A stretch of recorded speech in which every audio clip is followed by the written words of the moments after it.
had taken a Wellbrutin, and Wellbrutin is for anti-anxiety, and I forgot that I'd taken it in the morning, and I was having a meeting with a client, and I got back to my office, and I had 3 seizures. So on the 3rd seizure, I left my body, which was it felt so freeing. And no, I didn't see any white light in front of me. I didn't see any tunnel. I went immediately and I crossed it. I saw all of the animals that we've mucked up, like dinosaurs and unicorns, actually exist. So even when you're killing an ant, they're coming through fast and furiously, and there's sufficient space for them. So then I was guided to the library, and the library it's huge, it's humongous.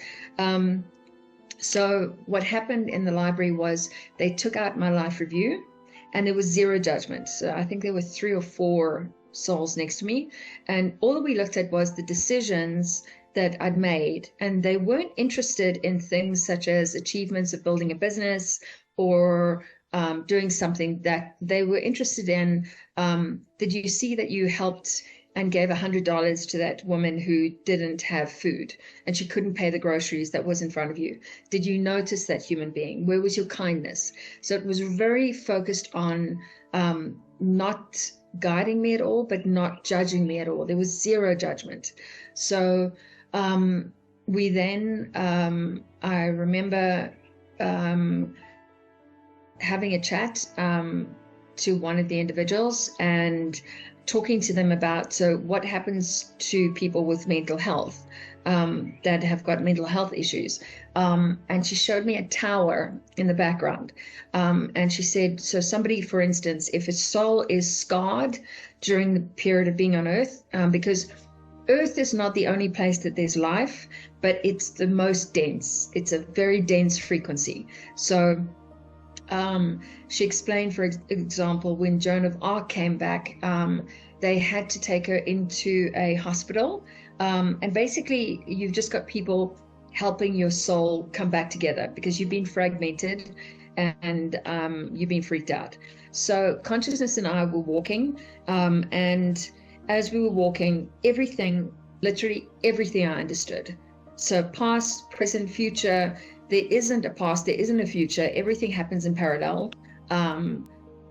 Physics, calculus, mathematics, equations, science, how the pyramids were made. Everything was made so awesome.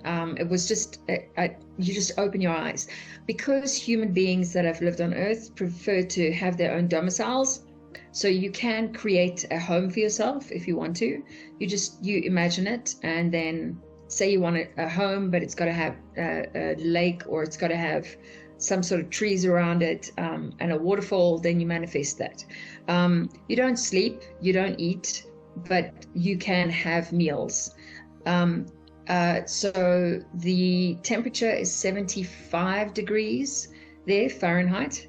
There isn't a sunrise or sunset, it's dusk. And the other thing that I noticed that stood out for me was this absolute sense of safety and knowing that all is well. And when you're on the other side, you have work to do, because that's just what how your soul grows. So I was given the choice by Source. Do you want to stay here and continue with your work on the side, because there's lots to do? Or do you want to go back? And underneath your breastbone, where your ribs come together, there is a silver string that connects you to Source, to the other side. And if that gets cut, you then die and you stay on the other side. And I was so high on emotion, meaning that it's so safe, it's so exciting, it's so light, because I'm used to the density of Earth and emotions and a heavy body and an and, that I said, no, there's work that I've got to do. And man alive, I came back into my body, and yes, it came back with a bang. And it's been the hardest 8 years of my life.